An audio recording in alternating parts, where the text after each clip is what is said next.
Good morning, sir. Good morning, Apuru. Good morning, all. A warm good morning to all of you. Okay before beginning the session एक चीज़ मैं आपको बताना चाहूँगा कि आपके जो सेकेंड यूनिट का असाइनमेंट है असाइनमेंट 2 वो मूडल पे अपलोड कर दी गई हैं और उसका जो सबमिशन डेट है लास्ट सबमिशन डेट वो 12 तारीख को है। तो उसको अटेम्प्ट करना शुरू करिए और 12 तारीख तक ये असाइनमेंट पूरा करिए। फिर उसके बाद हम फिर क्विज़ अपलोड करेंगे। सेकेंड यूनिट का क्विज़ भी इनिशिएट होगा। बट फिलहाल आपके पास 5-6 दिन का टाइम है, पहले ये कंप्लीट कर लीजिए और सभी करेंगे इसको। ये फिर कह रहा हूँ कि कोई ऑप्शनल नहीं है कि कोई कर रहा है कोई छोड़ रहा है, तो सभी को करना है। आपकी इंटरनल असेसमेंट इसी के बेसिस पे होने वाली है। तो असाइनमेंट करिए प्लस क्विजेज करिए। सारे यूनिट के बेसिस पे हर यूनिट में एक क्विज और एक असाइनमेंट दिए जाएंगे आपको, और वो सभी के लिए कंपलसरी है। आपका इंटरनल आप असेसमेंट बताओ इसी पे डिपेंड करेगा। हाँ बोलो अपूर्व, क्या पूछ रहे थे? सर, वो क्या कहते हैं, A4 साइज पे करना है कि मतलब कॉपी पे? A4 साइज पे करके या कॉपी में भी चलेगा, ऐसा मैंडेटरी नहीं, बस जो लिखोगे वो क्लियर होना चाहिए, है ना। उसके अंदर हैंडराइटिंग वगैरह अच्छा होना चाहिए जो समझ में आए, पढ़ने में आए। बाकी तुम किसी में भी कर सकते हो, A4 हाँ साइज सर, पेपर पिछली में बार करो। मेरे राइटिंग बहुत खराब कर दिया था। अरे चलिए। ठीक है, फिर भी कोशिश करना थोड़ा सा क्लियरिटी हो। और बाकी पेज का कोई फर्क नहीं पड़ता है, आप रूलिंग में भी कर सकते हैं, व्हाइट पेज में कर सकते हैं, A4 साइज में कोई दिक्कत नहीं है। आप अपने रजिस्टर बुक में कर सकते हैं, कॉपी में कर सकते हैं, उसके लिए कोई कंपल्सन नहीं है। बस ये चीज़ है कि जो चीज़ें हैं वो क्लियर वे में करिए, समझ में आने वाली होनी चाहिए, और उसी के हिसाब से आपकी मार्किंग अच्छी होगी। Okay sir.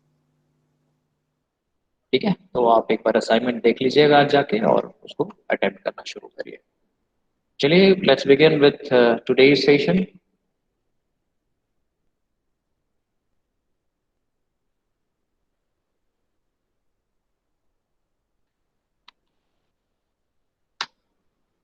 We have started probably with cultural influences of consumer behavior, है ना।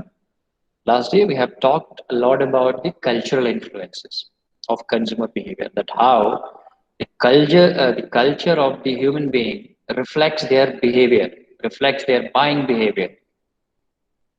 How the culture is one of the responsible factors that stimulate a person or an individual being to make their buying decisions depending upon their cultural practices, depending upon their cultural evidences. When a customers decide something to be bought, then this is called the cultural influences.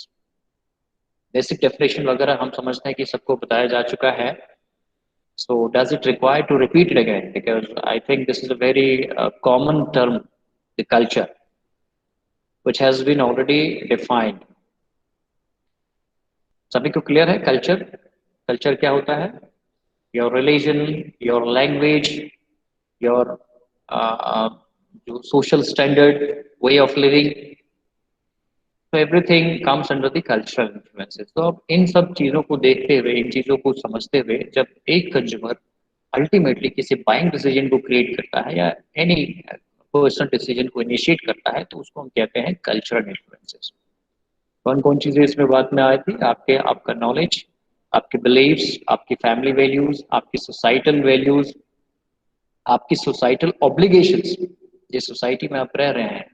तो कई बार अपने personal influences से हमारा काम नहीं चलता है, हम उनके कल्चर्स को अडॉप्ट करते हैं. हमने आपको एग्जांपल समझाया था कि suppose we migrate to the other state और other country, we must follow their culture. We are not suppose to remain with our culture. अगर हम ऐसा करते हैं तो मे बी जो सोशल डिसरिकग्निशन हमें मिलेगा और हम बहुत ज़्यादा दिनों तक उस सोसाइटी में नहीं एग्जिस्ट कर पाएंगे. तो ये आपकी ऑब्लिगेशंस भी बन जाती है, आपके लिए कंपल्सन बन जाता है कि भाई जब आप अपने जगह पे होते हैं, आप अपने घर में होते हैं, आप अपने सोसाइटी में होते हैं, गांव में होते हैं, तो वो एक आपका अडॉप्शन है, वो तो करना ही करना है. लेकिन वो अडॉप्शन हर जगह काम आएगा ये भी जरूरी नहीं है. जब आप एक नई जगह पे माइग्रेट होते हैं तो वहाँ के जो सोशल इन्फ्लुएंसेस हैं उसके हिसाब से आपको कॉप अप करना पड़ता है, आपको उसके हिसाब से ढलना पड़ता है, अडॉप्ट करना पड़ता है. तो जब किसी कल्चर की वजह से, जब किसी लैंग्वेज, कल्चर का एक पार्ट लैंग्वेज है, जब आपके जो फैमिली या सोसाइटल ट्रेडिशन की वजह से आप जब अपने बिहेवियर को चेंज करते हैं, तो हम उसको कल्चरल इन्फ्लुएंसेस कहते हैं कंज्यूमर बिहेवियर का. I think these all points have been covered up. We are not supposed to repeat these things until and unless it is not required by you to be defined. Cultural factors of consumer, हाँ यहाँ तक हमने किया था. अब हम बात करेंगे कल्चरल फैक्टर्स इंडिविजुअली कि कौन कौन से ऐसे इंडिविजुअल फैक्टर्स हैं जो कि कल्चर्स के अंदर आते हैं, जिसको हम कल्चर के अंदर रिकग्नाइज कर सकते हैं और कैसे ये हमारे बिहेवियर को इन्फ्लुएंस करते हैं. तो लेट्स टॉक अबाउट इस इंडिविजुअल कल्चरल फैक्टर्स. यहाँ पे फर्स्ट है आपका सब culture. What is difference between culture and अ सब कल्चर? हम कह सकते हैं कि सिस्टम एंड अ सब system, just like the concept of system and सब system. So how would you define the differentiation between the culture and the subcultures? कोई example आप प्रोड्यूस कर सकते हैं कि this is called the culture and this is the sub culture.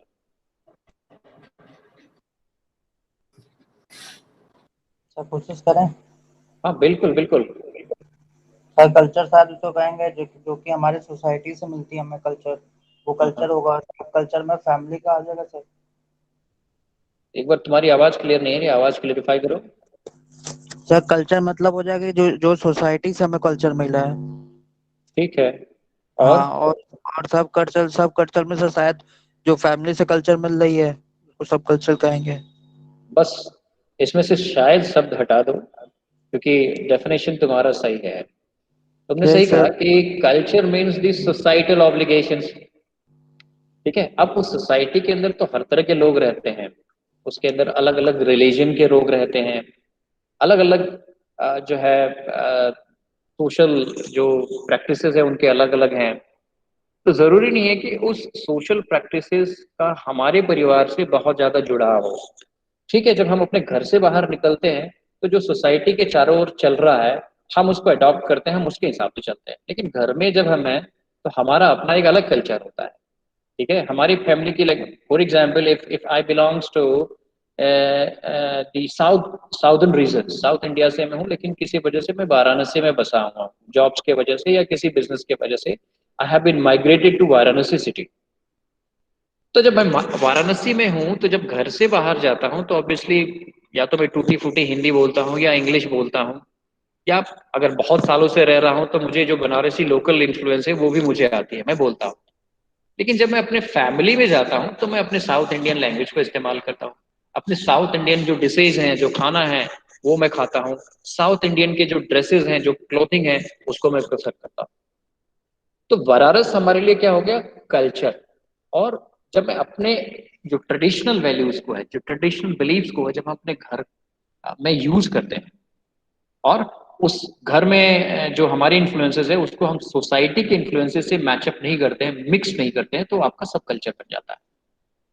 जैसे हम अगर बात करें कि amongst different countries what is the culture of India, what what specific culture the India is known for, किस वजह से हम जाने जाते हैं?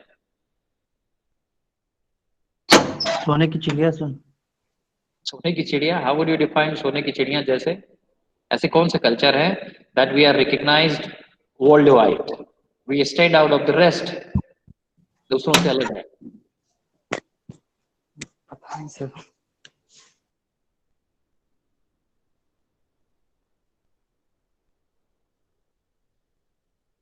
यस, हमारे जो स्टैंडर्ड ट्रेडिशनल जो वैल्यूज हैं, ठीक है, ट्रेडिशनल वैल्यूज हैं, हमारा जो आवाभगत करने का तरीका है, जो हॉस्पिटैलिटी होती है, वो दूसरों से हमें अलग करती है.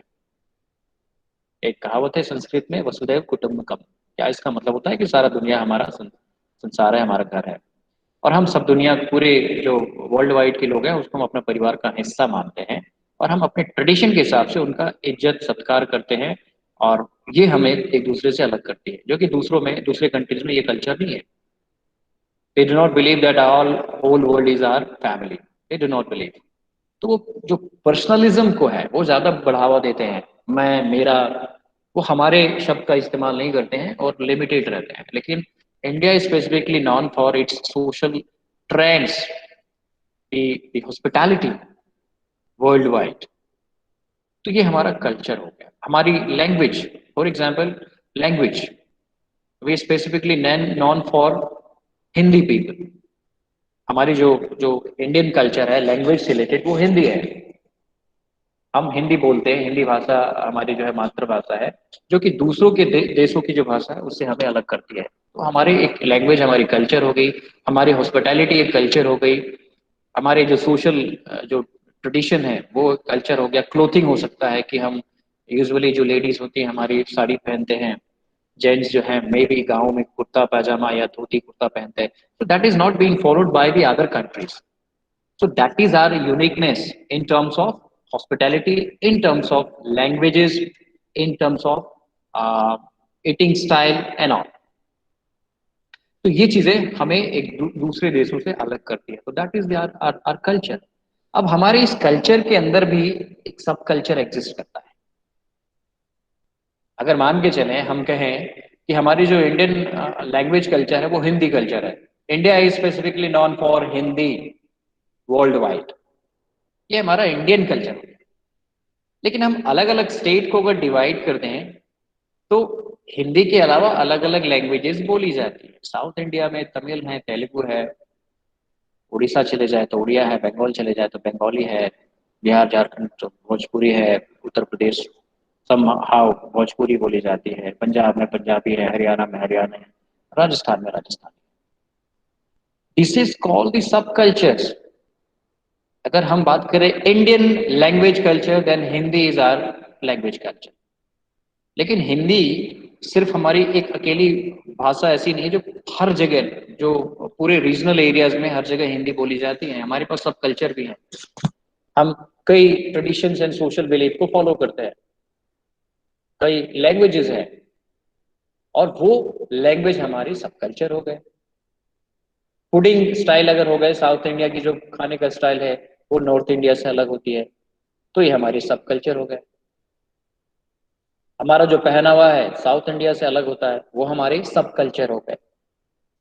उस कल्चर का मतलब होता है एक ब्रॉडर वे, एंड सब कल्चर उसका जो नैरोइंग पार्ट होता है। समझ गए? जैसे सही कहा पूर्व ने कि भाई अगर सोसाइटी को हम माने तो सोसाइटी के अंदर जो कल्चर है वो हमारे फैमिली के कल्चर से अलग होगा। तो society is specifically known for a specific culture, and we have in our family our own culture, जो कि हम सोसाइटी के साथ मतलब मैच नहीं करते, उसको मिक्सड अप नहीं करते, तो हमारा सब कल्चर बन जाता है। तो कल्चर एंड सब कल्चर में डिफरेंस आपको समझ में आ गया होगा। The sub culture is a part of the cultures. Culture usually are followed by different subculture, that in terms of languages, in terms of clothing, in terms of fooding and all, religion, languages। तो जब एक system के अंदर कई सब system होते हैं, जैसे अगर हम मान के चलें कि एक क्लासरूम है, तो क्लासरूम को हम सिस्टम मान लेते हैं कि एमबीए जो है, MBA first, MBA third semester section A की जो क्लास है वो फॉर एग्जांपल 501 है, 502 है, तो उसको हम सिस्टम मान लेते हैं। अब सब सिस्टम क्या होगा, जब आप क्लासरूम के अंदर जाते हैं तो जो कई आपकी जो फैसिलिटीज हैं, जैसे आपके जो चेयर हो गए, कुर्सियां हो गई, पंखे हो गए, एसी हो गई, ब्लैक बोर्ड हो गए, तो दिस इज कॉल्ड द सब सिस्टम। एक कंप्यूटर को हम मान लें, कंप्यूटर को हम जैसे होल सिस्टम के रूप में जानते हैं, computer is a system. What are the other subsystem of a computer? Its parts, the hardware and software components, the keyboard, the mouse, the motherboard, the hard disk, and so on. So these are the subsystem. उसी तरीके से culture and सब culture को हम define कर सकते हैं। Culture could be considered as a system and that comprise of different sub system, sub culture. ठीक है, समझ गए सब कल्चर का मतलब? Yes sir. Okay, the next one is religion. Religion is obviously, अगर हम बात करें कि इंडिया के अंदर एक रिलीजन के लोग नहीं रहते हैं, हिंदू, मुस्लिम, सिख, ईसाई एंड सो ऑन। तो the culture has been divided into 4 and 5 category, 4 to 5th category. So depending upon the regional influences, people follow their own religious culture. If I belongs to the Hindu family, I have a own tradition. We have a own social trends to worship our gods or to follow the social approval जो कि सदियों से चली आ रही है कि हमें ये पहनना है, हमें इस तरीके से पूजा करना चाहिए, हमें ये करना चाहिए, हमें इससे बचना चाहिए. If somebody belongs to the Muslim family, they have their own culture for their worshipping to the god or the other social norms that rely on their religions. Similarly, जो सिख हैं उनके अपने स्टाइल है, जो उनके अपने इन्फ्लुएंसेस है, जो ईसाई है उनके अपने सिस्टम है. तो रिलीजन भी हमारा एक इम्पोर्टेंट कल्चरल फैक्टर है जो कि हमारे बाइंग बिहेवियर को इन्फ्लुएंस करता है. The third one is a status. Now आपकी जो सोशल स्टेटस है, जो आपकी सोशल रिकग्निशन है, जो स्टैंडिंग है, वो भी कहीं ना कहीं आपकी बाइंग बिहेवियर को या डिसीजन मेकिंग को इन्फ्लुएंस करता है. सोसाइटी में हर तरह के स्टेटस सिंबल वाले लोग होते हैं. High class, middle class and lower class. These are three important classes that exist in our society. Now, depending upon these status symbol, people usually have their own buying decisions. If I belong to the richer family, yes, I have the different choices. I usually buy the expensive products, maybe the car, like the mobile phone, laptop, living. मेरी जो standard of living है वो high है because मेरी income बहुत ज़्यादा है. तो कंपनीज की जो रिस्पॉन्सिबिलिटी यहाँ पे ये बनती है कि इन रिचर क्लासेस के लोगों को फोकस करते हुए ऐसे ही महंगे प्रोडक्ट बनाई जाए जो उनकी पहुंच तक हो और उसको खरीदें, क्योंकि वो लोअर क्लास वाले चीज़ों को पसंद नहीं करेंगे. तो सोसाइटी के अंदर उनके लिए महंगे महंगे कार, महंगे महंगे जो घर है, महंगे महंगे कपड़े हैं, ये सारी चीज़ें अवेलेबल है. महंगे स्कूल्स, महंगे कॉलेजेस, एवरीथिंग इज देयर.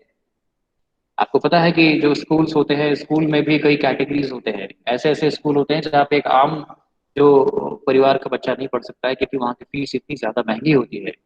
वहाँ का जो उठना बैठना लोगों का इतना महंगा होता है कि एक आम लोग जो है उसके बजट का नहीं होता है. ऐसे कई स्कूल्स हैं. मुंबई में अगर हम बात करें ऐसे स्कूल्स की तो अंबानी फैमिली, मुकेश अंबानी की जो वाइफ है नीता अंबानी की, एक स्कूल चलता है, एक चलती है जिसका नाम है शायद धीरू भाई अंबानी स्कूल या कुछ इस इंटरनेशनल स्कूल या इस तरीके से है. तो वहाँ पे सिर्फ बड़े बड़े सेलिब्रिटीज या बड़े बड़े जो पॉलिटिशियंस हैं या जो जो इंडस्ट्रियल क्लास के पीपल है वो लोग पढ़ाए अपने बच्चों को पढ़ाना पसंद करते हैं, क्योंकि उनकी जो सोशल स्टेटस है वो इतनी हाई है कि आम स्कूल में वो सेफ नहीं है, या उनको लगता है कि हमारे बच्चे यहाँ पे कंजेनियल फील नहीं करेंगे, कन्वीनियंट उनको नहीं होगा, क्योंकि उनको एक एक अच्छे जो हाई लिविंग स्टैंडर्ड, जो एक लेविश लाइफ जीने की आदत हो गई है. बिना एसी वाले क्लास में वो शायद पढ़ना पसंद नहीं करेंगे या उनको प्रॉब्लम हो जाएगी, बीमार हो जाएंगे. तो उन क्लासेस के लिए भी स्कूल्स ओपन हैं. वो लाखों रुपए का फीस देकर वहां पे अपने बच्चों को पढ़ाते हैं. अब जो मिडिल क्लास के फैमिली हैं उनके लिए भी कई ऑप्शंस हैं जहाँ पे फीसेस यूजुअली 1,000 से लेकर 10,000 रुपये तक महीने की लाई करती है. तो एक मिडिल क्लास के लिए अफोर्डेबल है. तो वो जो स्कूल्स हैं किन लोगों को टारगेट करते हैं, ऐसे मिडिल क्लास लोगों को टारगेट करते हैं. सिमिलरली अगर एक आदमी लोअर क्लास से बिलोंग करता है तो उसके लिए गवर्नमेंट स्कूल से या लो बजट वाले प्राइवेट स्कूल अवेलेबल हैं.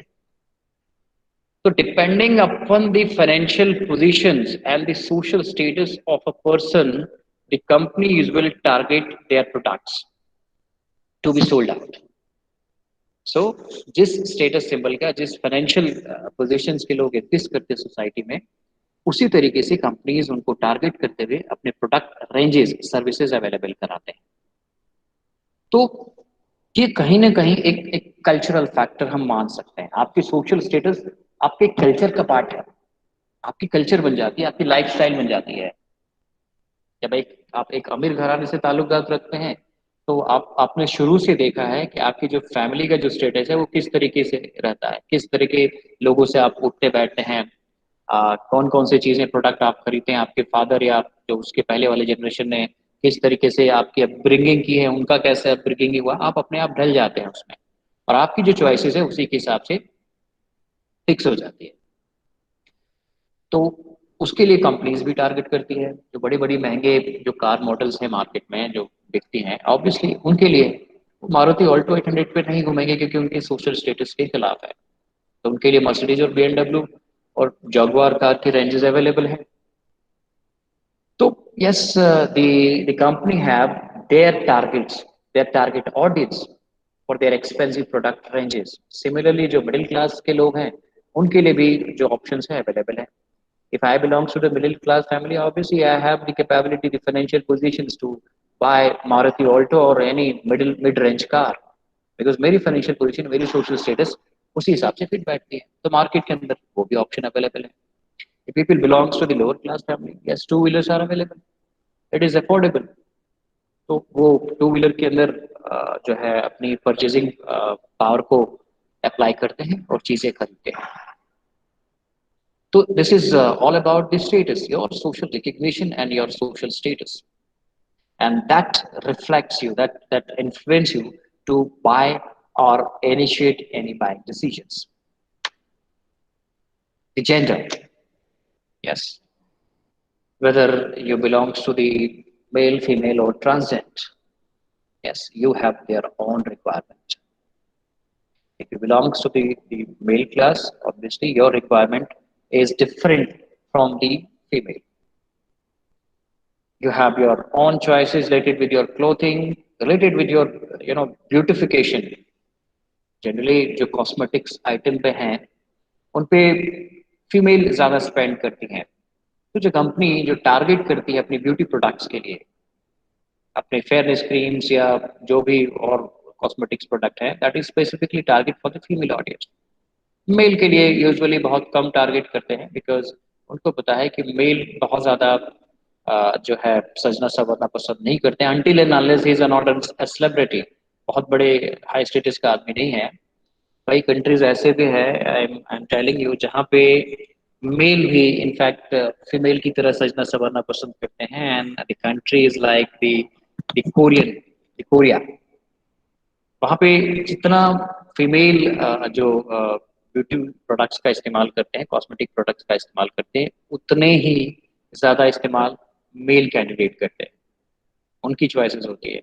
तो वैसे कंट्रीज में जो कंपनीज होते हैं वो मेल एंड फीमेल दोनों के लिए कॉमन प्रोडक्ट या मे बी जो प्रोडक्ट रेंजेस डिफरेंट हो सकते हैं वो टारगेट करते हैं, क्योंकि दोनों वहाँ पे इस चीज़ का इस्तेमाल करते हैं। लेकिन specially the country in India, usually common people do not prefer to buy the expensive cosmetic products. That is not need.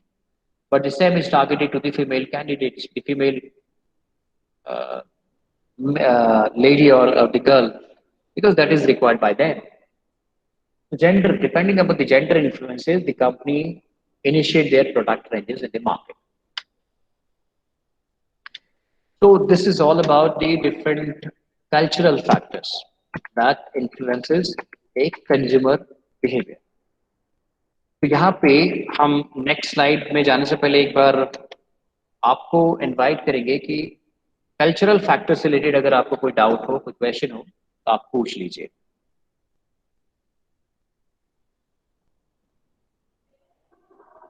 Any questions related with the culture and cultural factors that influence a buying decision?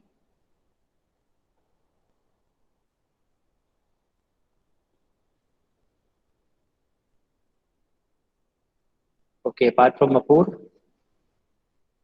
और किसी को कोई doubt, कुछ पूछना हो? Okay. Okay. No, we are not stopping here. ये सिर्फ ये टॉपिक खत्म हुआ है. We have the time. अभी है हमारे पास 15 minutes. So we will move to the next slide, to the next topic. ठीक है? So let's move forward to the next topic.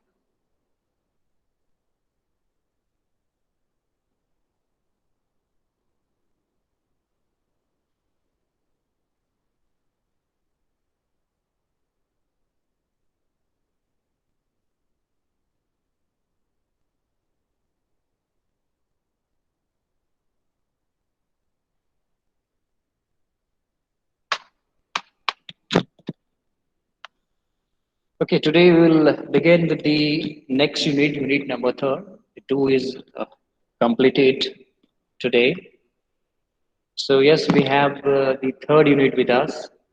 And the third unit start with the concept of marketing communication. यहाँ पे आपका consumer behavior, आपका subject जो है consumer behavior and marketing communication, दो part में divided है. तो जो फर्स्ट वाला पार्ट था, फर्स्ट हाफ का कंज्यूमर बिहेवियर का, वो यहाँ पे एंड होता है, और जो सेकंड पार्ट है दैट इज मार्केटिंग कम्युनिकेशन, वो स्टार्ट होता है. ठीक है, तो let's begin with the concept of marketing communication. Now, before proceeding to the depth part, I would like to ask you the concept of communication. I think आपने पढ़ा होगा business communication एक सब्जेक्ट है. तो if suppose I ask you that how would you define the term communication, then what is your answer? What do you mean by the term communication? So communication is all about how I can express our Do not be overlapped. एक जब बोल रहा है, let him complete, then the another students can start. Yes, Apur, come up.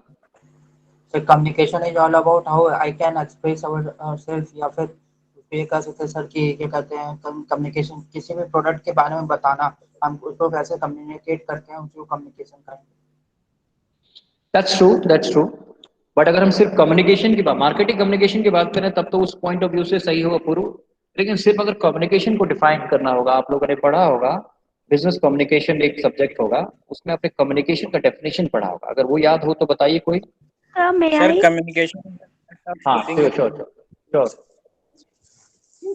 So communication is to convey our thoughts, ideas, and feelings with others. Yes, that's true. That's true. It's an exchange process.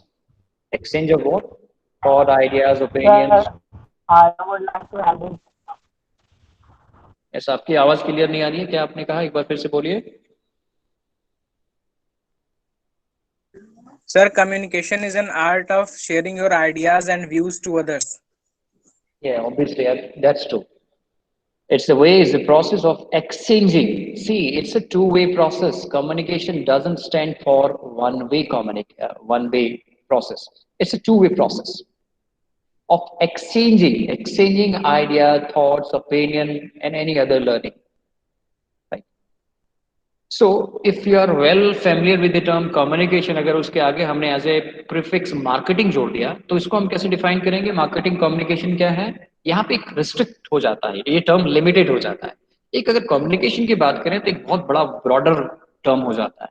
लेकिन जब उसके आगे हमने marketing जोड़ दिया तो उसके अंदर रिस्ट्रिक्शंस आ जाती है कि communication only pertaining to the marketing activities. That's called the marketing communication.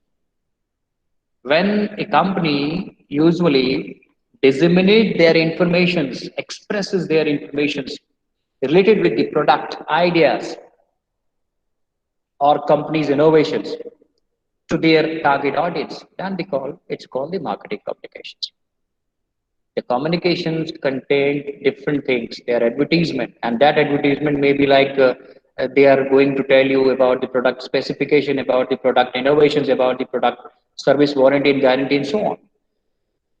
So any kind of communication matter which are spreaded by the company for their target audience to make them aware about the company's overall standing is called marketing communications. Marketing communication क्या है कि वो सारे information जो कि companies के product के से रिलेटेड हो, कंपनीज के पॉलिसीज से रिलेटेड हो, कंपनीज के सर्विसेज से रिलेटेड हो, जब उनके टारगेट ऑडियंस को बताया जाता है तो उसको हम कहते हैं मार्केटिंग कम्युनिकेशन. यहाँ पे रिस्ट्रिक्शन सिर्फ ये है कि कम्युनिकेशन सिर्फ और सिर्फ अपने कंपनी से रिलेटेड करेंगे. हम सिर्फ एक फॉर्मल कम्युनिकेशन करेंगे अपने टारगेट ऑडियंस के साथ, और जिसमें हमारा जो एम है, जो ऑब्जेक्टिव है, वो क्या होगा? To make the target audience aware about the overall accomplishment, overall credibility, overall standing of a company in front of their target audience. That's called the marketing communication. The definition क्या रहा है? The marketing communication refers to the method adopted by the commercial organization to convey messages about the brands and product they sell either directly or indirectly to the customers with the objective to pursue them to purchase. Obviously, ये basic purpose होता है. Every commercial organization, if you talk about the commercial organization, there is a purpose. No any commercial organizations gives their information, disseminate their information free of cost. Free of cost in the sense like कि if we are paying crores of rupees or thousands of rupees to the advertiser, तो उसके पीछे हमारा एक purpose है, वो purpose है कि हम आपको कन्वे करें, हम आपको परशूट करें किस चीज के लिए, हम अपने अपने जो प्रोडक्ट्स हैं या सर्विसेज हैं उस चीज के लिए, ताकि आप उसके पार्ट बन सकें। तो यहाँ पे एक कमर्शियल पर्पस है। कोई भी company when they disseminate their information, there are some purposes, and the purpose is obviously to get profit. And how this profit takes place, जब आप अपने कंपनीज के ओवरऑल जो पॉलिसीज हैं, जो प्रोडक्ट्स के ओवरऑल जो अकॉम्प्लिशमेंट हैं, वो अपने टारगेट ऑडियंस को बताते हैं, डायरेक्टली और इनडायरेक्टली। डायरेक्टली का मतलब क्या होता है कि सिंपली एडवर्टीजमेंट के जरिए आपने क्या किया, आप अपने कस्टमर्स को प्रोडक्ट के इंग्रेडिएंट्स के बारे में बताया और उसको कन्विंस करने का काम किया। इनडायरेक्टली क्या है, इनडायरेक्टली में आप यूजुअली कुछ बेच तो नहीं रहे। अगर आप मान के चले कि कंपनी अपनी एक फाइनेंशियल इंफॉर्मेशन को या कंपनीज की जो ओवरऑल ट्रांजैक्शन है एक साल को, उसने कन्वे किया किसी रिसर्च आर्टिकल के जरिए या किसी इंटरव्यू के जरिए, अगर आपने उनको कन्वे कस्टमर्स को कन्वे किया, टारगेट ऑडियंस को कन्वे किया, तो वहां पे कुछ चीजें वो बेच नहीं रहा है, बल्कि कहीं ना कहीं इनडायरेक्टली आपको कन्विंस करने का काम कर रहा है कि ये कंपनी इस साल के अंदर इतना टर्नओवर कमाया, या इसके अंदर इतना जो ट्रांजैक्शन होता है, इतना का प्रॉफिट हुआ, इतना का जो है इनका जो कस्टमर क्रिएशन हुआ, इतने का इनका मार्केट शेयर है। किसी भी तरीके से जब हम चीजों को अपने टारगेट ऑडियंस तक पहुंचाते हैं तो वो कहलाता है इनडायरेक्ट कम्युनिकेशन। तो जो भी हो, whether it is a direct or the indirect, the main and ultimate goal of any marketing communication is to spread out the messages which are pertaining and related to the company's product, company's policies, company's services and anything. उसको हम कहते हैं marketing communication. In other words, the different medium that company used to exchange the information about their goods and services to their customer is termed as a marketing communication. Obviously, exchange. See, again, हम आपको कह रहे हैं communication doesn't stand only for one-way communication. Marketing communication also stands for the two-way communication, the dual communications. It's exchange. Exchange. Exchange means like suppose if I'm trying to sell out a product by showing my advertisement to the target audience, the customers, then I need to recollect the feedback from the customers. Customer relationship management कैसे होता है कि हमने अपने product को बनाया, market में बेचा, और उसके बाद जो कस्टमर्स के जो ओपिनियन है, जो उनका फीडबैक है, उनको हमने कलेक्ट किया। टू वे कम्युनिकेशन हो गया कि whether they are satisfied with the product और नॉट, या उनकी कुछ शिकायतें हैं, उन कंप्लेन है, उनको हम कैसे रिजॉल्व करेंगे। टू वे कम्युनिकेशन हो गया अपने आप। एक तरह से हमने एडवर्टीजमेंट के जरिए लोगों को बता दिया कि हम किस प्रोडक्ट को आपके लिए लेकर आए हैं। जब आप उसको खरीद देते हैं, तो जब आपका पर्पस सॉल्व हो जाता है, तो आप क्या करते हैं कि वापस फीडबैक कलेक्ट करते हैं, रिसर्च करते हैं, ताकि ये कस्टमर से जान सके कि जो प्रोडक्ट आपने बनाया, उनके लिए बेचा, वो उनके लिए सूटेबल है या नहीं, या देयर इज समथिंग रॉन्ग। तो ये जब आपने फीडबैक कलेक्ट करके रिसर्च के जरिए आप नई मार्केटिंग स्ट्रेटेजी बना लेते हैं, तो बन गई आपकी two way communication. That is why it's an exchange of communication matters, your thoughts, your opinion. The marketer uses the method of marketing communication to form the brand awareness among the potential and existing customer, which means some image and impression of the brand gets created in their mind that supports them to make the purchase decisions. Obviously, जो customers की opinion है, जो customers की unconsciousness है, उसको हम क्या करेंगे, हम उनको अवेयर बनाएंगे। If I am not aware about some companies or their product that is being produced or being sold out in the market, हमको कैसे पता चलेगा when advertisement or communication comes from the company sides? तो हम उन चीजों को देखकर हम अवेयर बनेंगे, हम अपने डिसीजन को जो है इम्प्लीमेंट करेंगे किस चीज के लिए, उस प्रोडक्ट को खरीदने के लिए, उस सर्विसेज को अवेल करने के लिए, जो कि कंपनी अपने कम्युनिकेशन के जरिए हम तक पहुंचा रही है, बातें हम तक पहुंचा रही है, हमें अवेयर बनाने का काम कर रहे हैं। तो ये टारगेट होता है कि कम्युनिकेशन, कोई भी मार्केटर जो है वो कम्युनिकेशन इसलिए करता है ताकि अपने जो पोटेंशियल एंड एग्जिस्टिंग कस्टमर्स को अपने प्रोडक्ट के ओवरऑल अकॉम्प्लिशमेंट के बारे में बताए, जिससे कस्टमर अवेयर बने और अपने प्रोडक्ट डिसीजंस को, अपने सर्विसेज को अवेल करने के लिए एक इनिशिएटिव वो ले सके। यहाँ पर जो मेन जो क्वेश्चन होता है कि एक मार्केटिंग कम्युनिकेशन हम क्यों करते हैं, कोई भी कंपनी जो मार्केटर है, मार्केटिंग कम्युनिकेशंस जो कंसेप्ट है उसका इस्तेमाल क्यों करता है? So these are the list of the reason. The reasons are: why sell the product to be used? How can the product be used?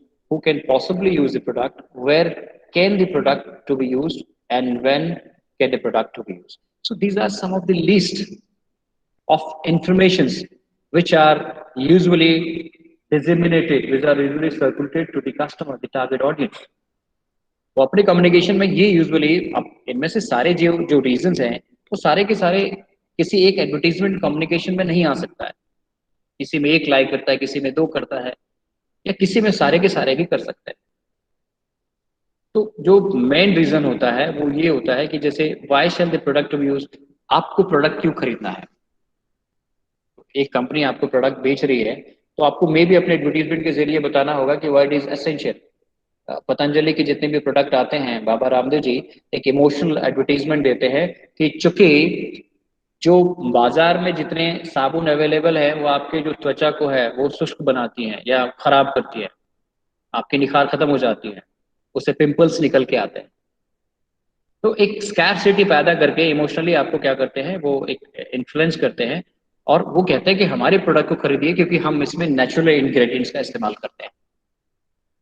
तो ये जो डिफरेंशिएशन बताकर हमने कस्टमर के दिमाग में ये बात बताई कि how we are best amongst other soap producers. हम नेचुरल इंग्रेडिएंट्स इस्तेमाल करते हैं, दूसरे केमिकल यूज करते हैं. तो जब आप हमारे प्रोडक्ट को खरीदते हैं तो आपकी जो जो जो सेफ्टी के लिए वो ज़्यादा अच्छा है, अदरवाइज ये आपको नुकसान देगा. तो हमने क्या किया, उसको रीजन बताकर इन्फ्लुएंस करने की कोशिश की. How can the product B use, हम ऐसे कई प्रोडक्ट्स होते हैं जो कि यूजुअली कस्टमर्स को बिना ट्रेनिंग के यूज करना नहीं आता है. तो मे बी हम अपने एडवर्टीजमेंट या कम्युनिकेशन के जरिए हमने उनको बताने की कोशिश की कि ये मशीन या ये जो पर्टिकुलर डिवाइस है वो इस तरीके से काम करता है. तो वो भी एक कम्युनिकेशन हो गया. यूजुअली जब आप किसी शोरूम में जाते हैं तो वहाँ पे सेल्समैन आपको डेमोन्स्ट्रेशन दिखाते हैं किसी प्रोडक्ट से रिलेटेड, क्योंकि आपको यूज नहीं करना आता है. तो जब कस्टमर की जो क्यूरियोसिटी है उस प्रोडक्ट से रिलेटेड ट्रेनिंग लेने की, तो जो जो जो प्रमोटर है, जो सेल्समैन है, वो आपको क्या करता है, उन प्रोडक्ट्स के जो यूजिबिलिटी मेथड के बारे में बताता है, टर्म्स एंड कंडीशन के बारे में बताता है. तो वो भी एक तरह से मार्केटिंग कम्युनिकेशन हो गया. जो सेल्स पिच होती है वो क्या होती है, आपकी एक मार्केटिंग कम्युनिकेशन है जिसके जरिए आप एक प्रोडक्ट इंग्रेडिएंट्स के मेथड, उनके जो इंग्रेडिएंट्स या जो उसके टर्म्स एंड कंडीशन है उसको बताते हैं. Who can possibly use the product, किसी प्रोडक्ट को कौन इस्तेमाल कर सकता है, उस चीज के लिए हम अपील करते हैं अपने एडवर्टीजमेंट कम्युनिकेशन के जरिए. एक सपोज एक पर्टिकुलर बेबी सॉप जो है वो अगर एडवर्टाइज की जाती है तो उसमें एक बच्चे को हम एज ए रोल मॉडल वहाँ पे उसका एंडोर्समेंट करते हैं, ताकि चीज लोगों को समझ में आ जाए कि जो बेबी प्रोडक्ट है स्पेशली किस चीज के लिए बनाया गया है, किसके लिए बनाया गया है, छोटे बच्चों के लिए बनाया गया है, बड़ों के लिए नहीं बनाया गया. तो उस कम्युनिकेशन को देखते हुए जो टारगेट ऑडियंस है वो सीखते हैं कि this the baby soap should be used for the skin of the kids. Where can the product to be used, एक पर्टिकुलर प्रोडक्ट को हम कहाँ पे इस्तेमाल कर सकते हैं, उसकी यूजिबिलिटी क्या है, इस चीज को भी हम अपने एडवर्टीजमेंट के जरिए बता सकते हैं. When can the product to be used, किस कंडीशन में किस प्रोडक्ट को इस्तेमाल करना है, वो भी हम advertisement communication. So these are nothing but the list of reasons that is usually advertised by the company in their marketing communication process. These are the lists which are circulated to the customers to make them aware so that they can further pursue to buy a product.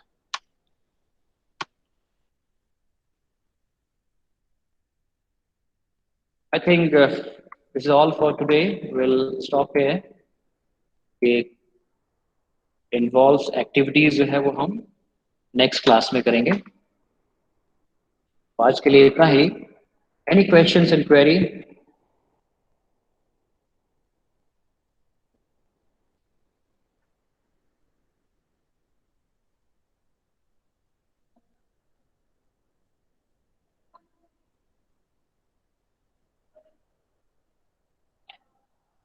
Okay, if no query, then thank you. Thank you very much for attending the session. Thank you, sir.